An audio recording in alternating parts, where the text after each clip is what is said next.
Hello दोस्तों, आप सभी लोगों का स्वागत है मेरे यूट्यूब चैनल इजी नीट पे। आज हम इकोसिस्टम का क्वेश्चन प्रैक्टिस सेशन करेंगे। ठीक है, करीब करीब 33 के आसपास क्वेश्चंस है, तो चलो देखते हैं। ठीक है, which of the following is not an abiotic component of the ecosystem. कौन सा एबायोटिक कंपोनेंट नहीं है, यानी कि हमको क्या देखना है, कौन सा बायोटिक है। ठीक है, कौन सा बायोटिक कंपोनेंट है। Energy, temperature, bacteria and fungi, rainfall. तो इसका हमारा आंसर क्या हो जाएगा, देख कर ही पता चल रहा है टेम्परेचर, क्योंकि हमें एबायोटिक कौन सा नहीं है पूछा है, तो फिर हमको सीधा सीधा देखना है कौन सा बायोटिक है। ठीक है, चलो। The forest is a type of which ecosystem. Forest कौन सा इकोसिस्टम है। टेरेस्ट्रियल इकोसिस्टम, देख लो। नेचुरल इकोसिस्टम करेक्ट है, फिर भी देख लेते हैं। मैनमेड इकोसिस्टम नहीं, मैनमेड तो नहीं होगा। एक्वाटिक इकोसिस्टम नहीं, एक्वाटिक इकोसिस्टम पॉन्ड का इकोसिस्टम, मैराइन इकोसिस्टम, ये सब आ जाएगा। और टेरेस्ट्रियल इकोसिस्टम। ठीक है, अभी एक बात यहाँ पर गौर करो, यहाँ पर नेचुरल इकोसिस्टम भी दिया है, यहाँ पर टेरेस्ट्रियल इकोसिस्टम भी दिया है। ठीक है, नेचुरल भी है और टेरेस्ट्रियल भी है। क्या आ जाता है, जो नेचुरल इकोसिस्टम है उसके अंदर ही टेरेस्ट्रियल आ जाता है, और नेचुरल इकोसिस्टम के अंदर ही एक्वाटिक भी आता है, और नेचुरल के अंदर ही मैन मेड भी आता है। ये तो पता ही है आपको, तीनों भाग है। टेरेस्ट्रियल का एग्जाम ग्रासलैंड इकोसिस्टम, यहाँ पर जो फॉरेस्ट है वो इकोसिस्टम सारा कुछ आ जाएगा। मैन मेड के अंदर क्या आ जाएगा, एक्वेरियम जो होता है उसका इकोसिस्टम, जो आप क्रॉप फील्ड जो है, क्रॉप फील्ड का इकोसिस्टम, ये सारा कुछ मैन मेड के अंदर आ जाएगा। हमें क्या लेना होता है, हमें लेता है मोस्ट अप्रोप्रिएट। ठीक है, जो मोस्ट अप्रोप्रिएट ऑप्शन है हमें वो लेना होता है। वो कौन सा है, वो होगा टेरेस्ट्रियल इकोसिस्टम। नेचुरल इकोसिस्टम तो है, लेकिन मोस्टली अप्रोप्रिएट कहे तो टेरेस्ट्रियल इकोसिस्टम। नेचुरल इकोसिस्टम के अंदर भी टेरेस्ट्रियल इकोसिस्टम। ठीक है, इसीलिए ऑप्शन डी करेक्ट होगा। चलो, which of the following is a biotic component of the ecosystem. कौन सा बायोटिक है, हमें ये पूछा है, कौन सा बायोटिक है। Autotrophs, carnivores, energy, atmosphere. तो यहाँ पर कौन सा बायोटिक कौन सा होगा, बताओ बायोटिक कौन सा होगा। तो यहाँ पर बायोटिक हो जाएगा एटमॉस्फेयर। ठीक है, चलो। Which of the following component of the ecosystem influences the survival of living organisms up to certain age. Okay, क्या पूछे, which of the following component, कौन सा कंपोनेंट है इकोसिस्टम का जो कि इन्फ्लुएंस करता है survival of the living organisms up to a certain range. Okay, एक रेंज तक सर्वाइव कर सकते हैं, यानी कि ये जो है लैटिट्यूड है, टेम्परेचर है, बैक्टीरिया फंगी है, रेनफॉल है, इन सब के अंदर कौन से चीज़ में जिसका रेंज तक, एक रेंज पार्टिकुलर रेंज तक जो है लिविंग ऑर्गेनिज्म जो है वो जिंदा रह सकते हैं। लैटिट्यूड की बात करें तो लैटिट्यूड का ऐसा कोई क्राइटेरिया नहीं होता, क्योंकि अर्थ का जो हम अगर लैटिट्यूड है या लॉन्गिट्यूड है जो भी है, अगर अर्थ के केस में हम बात करें तो हर जगह पे जो है कुछ ना कुछ पाए जाएंगे। ठीक है, कुछ ना कुछ लिविंग ऑर्गेनिज्म पाए जाते हैं। ठीक है, आप पोल्स पे देख लो, या फिर डेजर्ट में देख लो, डेजर्ट जहाँ पर है, या फिर सी में देख लो, या फिर नॉर्मल टेरेस्ट्रियल जगह पे देख लो, हर जगह कुछ ना कुछ लिविंग ऑर्गेनिज्म रहते हैं। ठीक है, तो लैटिट्यूड का ऐसा कोई क्राइटेरिया रेंज का नहीं है। टेम्परेचर, टेम्परेचर का एक क्राइटेरिया है, करीब करीब 40 डिग्री, 45 डिग्री, 42 डिग्री ऐसे के आसपास जो रेंज है वहाँ पर लिविंग ऑर्गेनिज्म रह सकते हैं। लेकिन अगर मान लो बहुत ही ज़्यादा हो गया, कहीं पर अगर मान लो 60 degree, 65 degree, 70 degree, 80 degree, 90 degree के आसपास अगर सेंटीग्रेड हो गया, टेम्परेचर हो गया, तो वहाँ पर कोई भी लिविंग ऑर्गेनिज्म नहीं रह पाएंगे, कोई भी लिविंग ऑर्गेनिज्म वहाँ पर नहीं होंगे। ठीक है, कैसे रहेगा भाई उतना गर्मी में। तो रेंज का यहाँ पर क्राइटेरिया तो टेम्परेचर के केस में आ जाता है। फिर भी देख लेते हैं दूसरा भी, बैक्टीरिया एंड फंगी नहीं, इसके साथ कोई भी लेना देना है ही नहीं क्वेश्चन के साथ। जो रेनफॉल है, हाँ रेनफॉल में रह सकते हैं, क्योंकि रेनफॉल कॉन्टिन्यूसली तो नहीं होता। अगर आप रेन फॉरेस्ट में, ट्रॉपिकल रीजन में अगर आप देख ले तो प्राय हर वक्त वहाँ पर रेनफॉल होता है। ठीक है, ट्रॉपिकल रीजन में, लेकिन वहाँ पर भी बहुत सारे लिविंग ऑर्गेनिज्म रहते हैं। अगर कहे तो सबसे ज़्यादा, अगर आप अमेजोन रेन फॉरेस्ट का अगर आप एग्जांपल लो तो देख सकते हो वो सबसे बड़ा इकोसिस्टम है, डाइवर्सिटी है उसका, ठीक है। अदर्स कहाँ पर भी बात कर ले हम लिविंग ऑर्गेनिज्म पाए जाएंगे, सबसे ज़्यादा रेन फॉरेस्ट में पाए जाते हैं, ठीक है।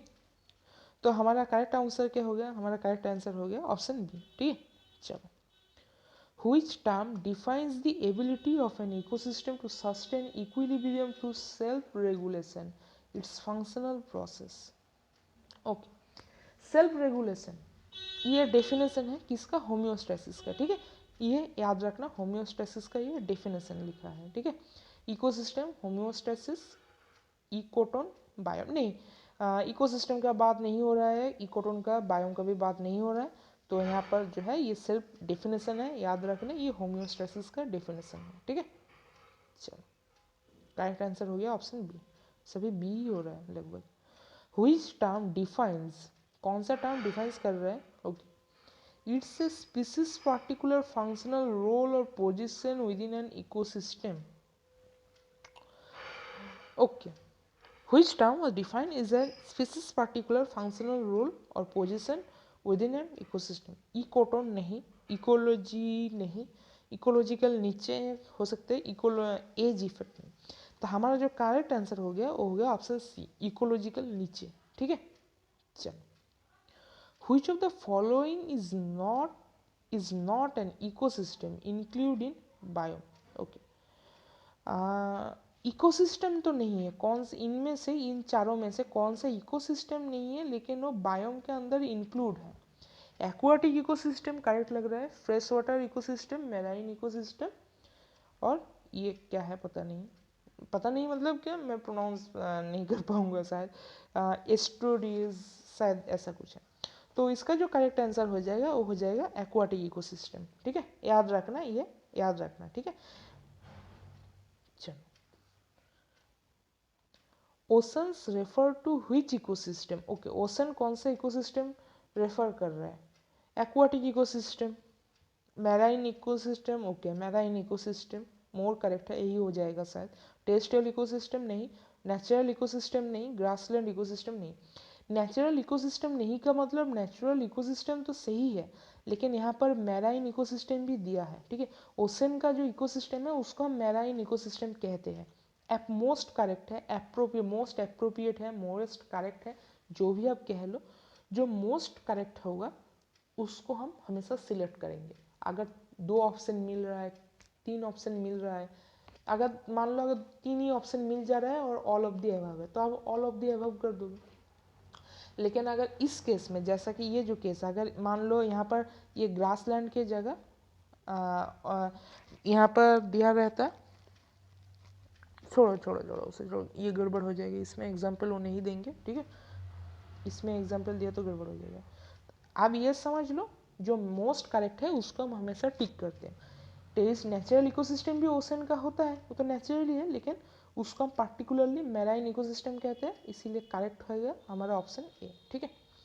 चीज़ हमेशा याद रखना, हमको हमेशा मोस्ट अप्रोप्रिएट देखना होता है, ठीक है, कौन सा मोस्ट अप्रोप्रिएट है, ठीक है। चलो, क्या है, the grassland ecosystem of Europe, okay, and Asia known by which of the following? ये क्वेश्चन वीवीआई तो मैं नहीं करूँगा, लेकिन 1 स्टार मैं इसमें दे देता हूँ, ठीक है। क्वेश्चन को सिर्फ याद रखना। उसको हम क्या कहते हैं, स्टेपिस कहते हैं, क्या स्टेपिस, वेल्ड नहीं कहते, पम्पस नहीं कहते, डाउन्स नहीं कहते, उसको हम स्टेपिस कहते हैं, ठीक है। आपने शायद जियोग्राफी में क्लास 10th में वो पढ़ा भी होगा, ठीक है। क्लास 10 में, 9th 10 में आपने शायद पढ़ा होगा, ठीक है। 9th में आप पढ़ा हो, 10th में नहीं, 9th क्लास में आपने ये शायद पढ़ा होगा जियोग्राफी में, ठीक है। चलो, what can be visualised as a functional unit of nature? Functional unit ecosystem को कहते हैं। एनसीईआरटी का जो चैप्टर जब स्टार्ट हो रहा है इकोसिस्टम, फर्स्ट पैराग्राफ में ही ये लिखा है, ठीक है। मैंने ये लिखा भी है नोट्स में मेरे सारा कुछ है, ठीक है। लेकिन कुछ जो एनसीईआरटी का बाहर का क्वेश्चन आ रहा है, मैंने सिर्फ डेफिनेशन जान लो, उसको याद रख लो, थोड़ा सा है, अच्छा होगा। मैंने तो जो नोट्स मैंने लिखा दिया है अगर मैं उससे दूंगा तो आपको तो पता चल ही जाएगा, जो कि मैं दे रहा हूँ यही क्वेश्चन देख लो, इससे पहले 2-4 क्वेश्चन और आए थे मैंने मेरे नोट्स से ही थे, यानी कि एनसीईआरटी से ही थे। सारा कुछ तो आप कर ही लोगे, लेकिन अगर एनसीईआरटी के बाहर भी अगर कुछ कुछ चीज़ पता होगा ना तो आपको फिर कॉन्फिडेंस आएगा, ठीक है। इसीलिए होगा इकोसिस्टम, ठीक है। ह्यूमंस तो नहीं होगा, व्हीकल्स नहीं होंगे, व्हीकल्स तो नहीं हो सकते, ठीक है, व्हीकल्स नहीं हो सकते, प्लांट्स नहीं होंगे, ठीक है। चलो, what are the two basic categories of an ecosystem? Two basic categories क्या है? एक्वाटिक टेरेस्ट्रियल, एक्वाटिक फॉरेस्ट नहीं, ऐसा कुछ नहीं होता, पॉन्ड्स लेक नहीं, रिवर फॉरेस्ट नहीं, एक्वाटिक एंड टेरेस्ट्रियल, ठीक है। एक्वाटिक एंड टेरेस्ट्रियल होता है जिसे हम नेचुरल इकोसिस्टम कहते हो, ठीक है। इसके बारे में कुछ भी बात नहीं हुआ, कौन सा इकोसिस्टम बोला है इसके बारे में कुछ नहीं लिखा है, कौन सा इकोसिस्टम है। एक्वाटिक के बारे में पूछा है, मैन मेड के या फिर हाँ एक्वाटिक, हाँ मैन मेड या फिर नेचुरल, कौन सा चीज़ के बारे में बोला है तो ये नहीं लिखा है, तो इसीलिए आप नेचुरल ही मानोगे। नेचुरल के अंदर तो दो ही आते हैं ना, एक्वाटिक आते हैं, टेरेस्ट्रियल आते हैं, तो ये दोनों हो जाएगा, ठीक है। चलो, what is the characteristics of each type of ecosystem? हर एक इकोसिस्टम का कौन सा कैरेक्टरिस्टिक है? इनमें से 4 यानी कि कॉमन कैरेक्टरिस्टिक्स हमको पूछा है, कौन सा कॉमन कैरेक्टरिस्टिक्स है हर एक इकोसिस्टम में। इंटरेक्शन बिटवीन लिविंग थिंग्स नहीं, interaction between biotic abiotic factors, okay, interaction between abiotic factors, fights among individuals, okay. तो हमारे इसका जो करेक्ट आंसर हो जाएगा वो हो जाएगा option B, interaction between biotic and abiotic factors, ठीक है। चलो, what is the horizontal distribution of different species occupying in levels of stratification? Levels of चल लेवल्स स्ट्रैटिफिकेशन, नीचे इकोसिस्टम, जोनेशन। अब क्या करोगे पता है, मुझे पता है अब क्या करोगे, जाओगे सीधा सीधा स्ट्रैटिफिकेशन में टिक कर दोगे, ठीक। लेकिन ये जरा सा गलत है, आपका -1 लग जाएगा। क्यों? अब ये बताओ क्यों। अगर आपने मेरे नोट्स को ध्यान से पढ़ा है तो आपको पता होगा हॉरिजॉन्टल क्लासिफिकेशन लिखा है, स्ट्रैटिफिकेशन वर्टिकल होता है, पता है। हॉरिजॉन्टल लिखा है, ध्यान से देखो, हॉरिजॉन्टल लिखा है, वर्टिकल नहीं। स्ट्रैटिफिकेशन वर्टिकल डिस्ट्रीब्यूशन होता है, लेकिन ये हॉरिजॉन्टल है। इसको हम क्या कहते हैं? इसको हम कहते हैं जोनेशन। क्या? जोनेशन। याद रख लेना, ठीक है, इंपॉर्टेंट है, वीवीआई भी मैं कर देता हूँ, ठीक, इंपॉर्टेंट है, क्योंकि आप कंफ्यूज हो जाओगे। वर्टिकल कौन सा है? वर्टिकल तो एनसीईआरटी पे दिया है कि वो स्ट्रैटिफिकेशन होता है, लेकिन ये एनसीईआरटी पे नहीं है, आउट ऑफ एनसीईआरटी है, ठीक है, याद रख लेना। What is septal pattern? Okay, septal pattern occurs vertical chord. What is question में थोड़ा कुछ गड़बड़ लग रहा है। Spatial, okay, what is spatial pattern occurs in vertical, अच्छा occurs in vertically called stratification, क्या कहेंगे? स्ट्रैटिफिकेशन कहेंगे, ठीक है। चलो, वर्टिकली बोला है ना, कहाँ पर ये देखो वर्टिकल है तो ये स्ट्रैटिफिकेशन होगा। In which of the following aspects do the components of the ecosystem are seen to function as a unit? Community, productivity, सेपिएशन, नीचे प्रोडक्टिविटी होगा, सबको पता है। चलो, in which of the following aspects do the components of the ecosystem are seen to function as a unit? Okay, speciation, community, नीचे decomposition, decomposition सबको पता है। चलो, which of the following is an autotrophic component of pond? Pond का autotrophic component कौन सा है? Autotrophic component तो एक ही हो सकता है, जो प्रोड्यूसर है। प्रोड्यूसर कौन होते हैं? जो चीफ प्रोड्यूसर डायटम्स होते हैं, बायोलॉजिकल क्लासिफिकेशन में ये था, ठीक है, क्राइसोफाइट्स, तो छोड़ो उसे छोड़ो। कौन सा होते हैं? फाइटोप्लैंक्टन। फाइटोप्लैंक्टन को कौन खाते हैं? जू प्लैंक्टन। जू प्लैंक्टन को कौन खाते हैं? स्मॉल फिश, स्मॉल फिश को लार्ज फिश, फिर सीगल आ जाएगा, ऐसे ऐसे चलता रहेगा, ठीक है। डीडीटी का उसका केस में आ जाता है, डीडीटी बायो मैग्निफिकेशन कहते हैं उसमें। जैसा जैसा हायर ट्रॉफी लेवल पे जाता है फूड, वैसा वैसा उसके शरीर में DDT लेवल बढ़ता है, उसको हम क्या कहते हैं, बायोमैग्निफिकेशन। याद है ना, पढ़ाया था। तो fungi, fishes, submerge plants, water. Okay, तो सबमर्ज्ड प्लांट होंगे, प्रोड्यूसर है, सबमर्ज्ड प्लांट भी प्रोड्यूसर है, यही हो जाएंगे। ठीक है, चलो। In which of the following is an autotrophic component of pond? क्या है? Fungi, phytoplankton, water. Yes, phytoplankton. Submerged plant भी प्रोड्यूसर है, इसका मतलब ऑटोट्रॉप्स है, और फाइटोप्लैंक्टन तो प्रोड्यूसर है ही, ऑटोट्रॉप्स है। ये आ चुका है, इसको कौन खाता है? इसको खाता है फाइटोप्लैंक्टन, फिर उसको स्मॉल फिश, फिर उसको लार्ज फिश, फिर उसको कौन खाता है? सीगल। ऐसा ऐसा चलता रहेगा। ठीक है, चलो। Which of the following is the consumer of A pond ecosystem? Okay, consumer कौन सा है? फंगी है नहीं, सनलाइट है नहीं, वाटर है नहीं, जू प्लैंक्टन। यस, जू प्लैंक्टन। प्रीवियस ईयर में भी क्वेश्चन आया है, फाइटोप्लैंक्टन को जू प्लैंक्टन खाता है, जू प्लैंक्टन को स्मॉल फिश को लार्ज फिश को सीगल खाता है, ऐसे चलता रहता है। ठीक है, चेन। तो कंज्यूमर कौन हो गया? जूस्पोर। एक्चुअली में जूस्पोर क्या है? ये हार्बीवोर है, हार्बीवोर है ये। ठीक है, जूस्पोर हार्बीवोर है। ठीक है।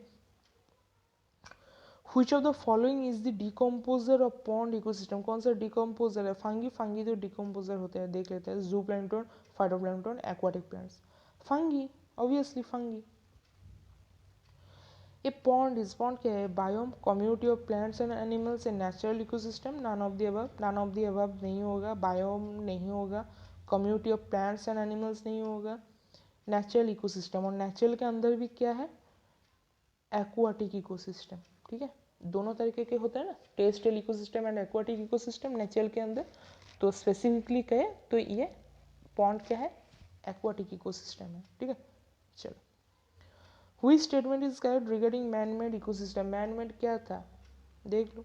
They are highly efficient. Yes, highly efficient तो होता है, क्योंकि हम तो एक ही चीज़ का हम करेंगे ना। अगर मान लो क्रॉप फील्ड में राइस है, अगर हम राइस की खेती कर रहे हैं तो वहाँ पर तो सिर्फ राइस ही होंगे। प्रोडक्टिविटी हम हाई रखेंगे, इसीलिए उसका एफिशिएंसी भी हाई होगा, क्योंकि प्रोडक्टिविटी अगर हाई नहीं रहेंगे तो हमारी इनकम कम हो जाएगा ना। इसीलिए फार्मर चाहेगा कि उसका प्रोडक्टिविटी हाई हो। ठीक है।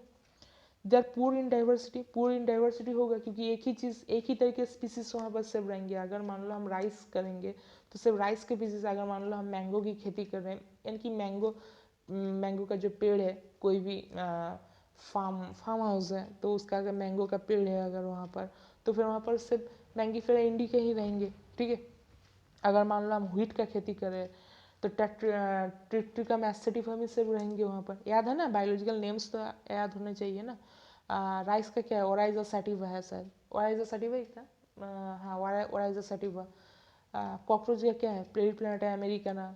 और ये का क्या है? उसका क्या कहते हैं? मास्का डोमेस्टिका, हाउस फ्लाई। हाँ, हाउस फ्लाई का क्या है? मास्का डोमेस्टिका। टाइगर का पैंथेरा ट्राइगिस, लायन का पैंथेरा लियो, ये याद होना चाहिए। ठीक है। ईस्ट का क्या है? सच्चरोमाइसिस सेरिवेसी। ठीक है, ये सारा कुछ याद होना चाहिए। ठीक है। ओके, डाइवर्सिटी तो पूरा करेक्ट है। They are environment, drought, floods and disease. Okay, दो करेक्ट हो गए, ये तो करेक्ट है। All of the above, correct answer क्या हो जाएगा? All of the above. ठीक है, चलो। अगर भाई वीडियो को अगर पसंद आया है ना, तो फिर वीडियो को लाइक कर देना ज़रूर से, और चैनल को प्लीज़ सब्सक्राइब कर देना। ठीक है। चाहो तो अपने दोस्तों के साथ शेयर कर सकते हो, अगर आपको लगे कि उनको फ़ायदा होगा इसको देखकर, तो फिर शेयर कर देना। ठीक है। The largest ecosystem in the world is, कौन सा लार्जेस्ट इकोसिस्टम किसका होता है? ओशन का होता है, पता है सबको। Forest, grassland, great lakes, ocean. ये याद रखना, प्रीवियस ईयर में भी आ चुका है मुझे लग रहा है शायद। ठीक है, ये VVI है। ठीक है, आ चुका है, ये आ चुका है। ठीक। नेचुरल इकोसिस्टम, अब natural ecosystem depends on man, man के ऊपर तो डिपेंड नहीं करता। मैन मेड इकोसिस्टम मैन के ऊपर डिपेंड करेगा। डिपेंड ऑन प्लांट्स, प्लांट के ऊपर क्यों डिपेंड करेगा भाई? डिपेंड ऑन एनिमल्स, एनिमल्स के ऊपर क्यों डिपेंड करेगा? बोथ के ऊपर डिपेंड। कोई भी इकोसिस्टम जो है सिर्फ प्लांट के ऊपर भी डिपेंड नहीं करेगा, सिर्फ एनिमल्स के ऊपर भी डिपेंड नहीं करेगा। ये एक जो है बैलेंस करके चलता है। बोथ प्लांट एंड एनिमल्स अगर होता तो फिर शायद सोच सकते थे। ठीक है, बाकी ऑप्शंस को देखकर फिर भी हम सोच सकते थे कि ये करेक्ट होगा कि नहीं, लेकिन सिर्फ प्लांट्स या सिर्फ एनिमल्स के ऊपर नहीं डिपेंड करेगा कोई भी इकोसिस्टम। ऑटो ऑपरेटेड, हाँ सेल्फ रेगुलेटेड होता है। नेचुरल इकोसिस्टम क्या होता है, सेल्फ रेगुलेटेड। तो ऑटो ऑपरेटेड एक ही बात है, सिर्फ जो है मीनिंग एक ही है, सिर्फ सेंटेंस को थोड़ा सा चेंज कर दिया, ठीक है। यानी कि जो हम क्वेश्चन को ट्विस्ट करना कहते हैं वो, ठीक। ये क्या हुआ, ये क्वेश्चंस कहा गया भाई, मैंने तो 33 क्वेश्चंस ही मैं लाया था, पता नहीं क्या हुआ। तो ठीक है दोस्तों, पता नहीं क्या हो गया, क्वेश्चन दिख नहीं रहे। आपको मेरे टेलीग्राम चैनल पे मेरे पीडीएफ मिल जाएगा, ठीक है। वहाँ पर 33 क्वेश्चंस ही है वहाँ पर, ठीक है, टेंशन मत लेना। मेरे टेलीग्राम चैनल का लिंक डिस्क्रिप्शन में है, उसे ज्वाइन कर लेना और चैनल को सब्सक्राइब कर देना, वीडियो को लाइक कर देना, चाहो तो अपने फ्रेंड्स के साथ शेयर भी कर सकते हो, ठीक है। और अगर कोई भी डाउट हो तो कमेंट कर देना, मैं उसका रिप्लाई ज़रूर करूँगा, ठीक है यार। और अगर वो समझने का चीज़ हो तो मैं नेक्स्ट क्लास के एंड में ज़रूर समझा दूँगा, ठीक है, ऐसा कोई बात नहीं है। तो चलो आज के लिए बस इतना ही, आप सभी लोगों से मिलते हैं मेरी अगली वीडियो में। तब तक के लिए स्वस्थ रहिए, पढ़ते रहिए, अलविदा मेरे दोस्तों, चलो बाय।